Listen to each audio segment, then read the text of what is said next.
I'm Rick Weissbourd. I am here presenting at the conference, running an interactive session, and I work at the Ed School at Howard Gardner, and that's how I became connected to the GoodWorks, the fabulous GoodWorks team.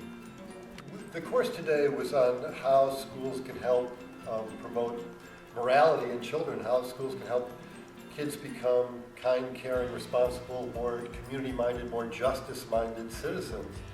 And one of the things I wanted folks to walk away with was a sense of the degree to which, particularly in affluent communities, we have elevated achievement as the primary goal of child raising, and in many communities we've elevated happiness as the primary goal of child raising, and we have really demoted caring for others. And what as a school you can do to inspire and incentivize kids to be good and caring people. But before we got started, I just wanted to ask you, I'd just sort of like to know where you're at with this. And by that I mean, when you think about the kids, the students that you work with, or if you are a student, in terms of moral development, what are you worried about? I think what worries me is the sense that they have that there are no moral absolutes. And what I mean by moral absolutes is that in many ways, globalism itself has introduced them to a world in which I think they feel sometimes that it's wrong to do anything but be relative. And I got interested in this, I started looking at the research, and one of the things that became clear is that by the time kids are 5 or 6 years old, they know these values, basically. They know that adults think that honesty is important, and care is important, and responsibility is important. They know they're not supposed to steal. And because they know these values, and this is exactly your point, I think, they can feel quite patronized by these lectures about values, and their eyes start to roll. And they can become very adept at parroting back what we want to hear. I'm obviously for these values, but I don't think the issue is moral literacy. I think it's the second one on this list. It's moral identity. How do these values become a deep part of the self?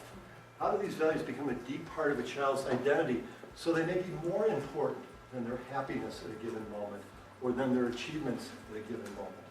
How do they become habits and reflexes, things they live and breathe? So for the Dutch who rescued the Jews in World War II, they don't describe it as a choice. They describe it as something that was as natural to them as breathing, as part of who they are, as part of their identity. And how do you inspire children to want to be good? How do you affect moral motivation too? What does it take for children to want to be good people in the world? So I think this moral identity, as opposed to moral literacy, is really the focus. And I want to engage you later in thinking about, what does your school do in creating a moral identity? Or do you feel like you're getting to this deep internal commitment to these values, helping these values become part of a child's identity? And, again, the problem with just teaching kids values is that when you think about times that you violated one of your values or times that you transgressed, it isn't because you didn't know the value was important.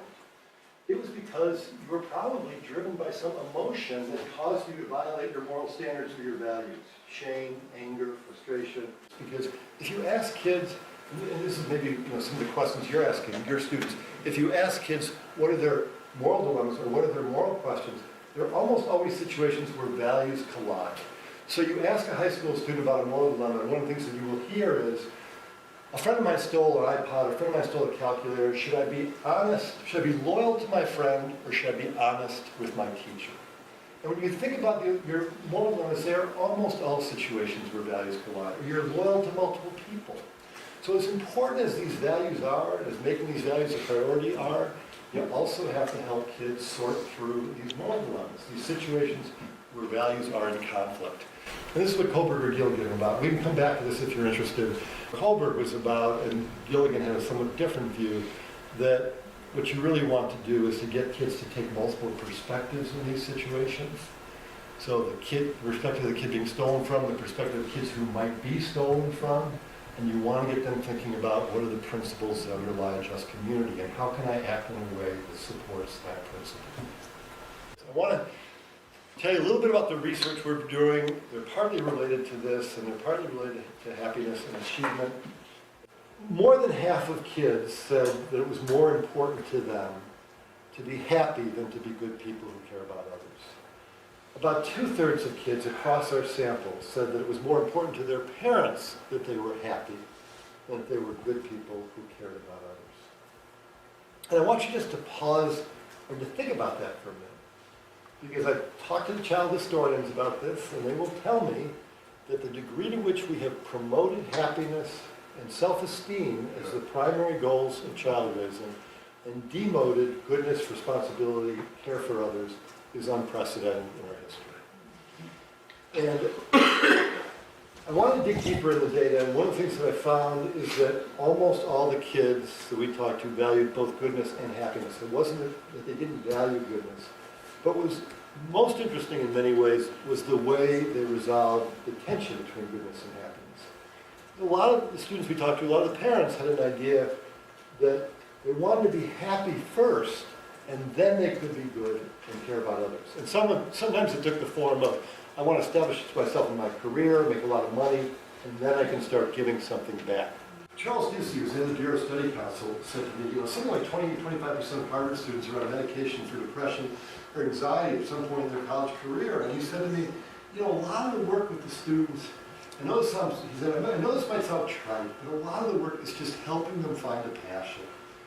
So many of them have just been achieving to achieve. They don't even know why they're doing it anymore. And if they can just discover something that's meaningful about it, a lot of the symptoms disappear often.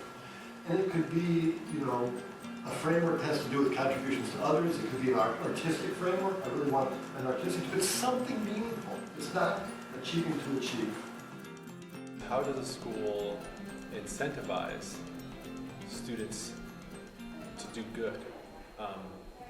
And even if that good might be uncomfortable, it might not be immediately what students want to do, but that it promotes a sense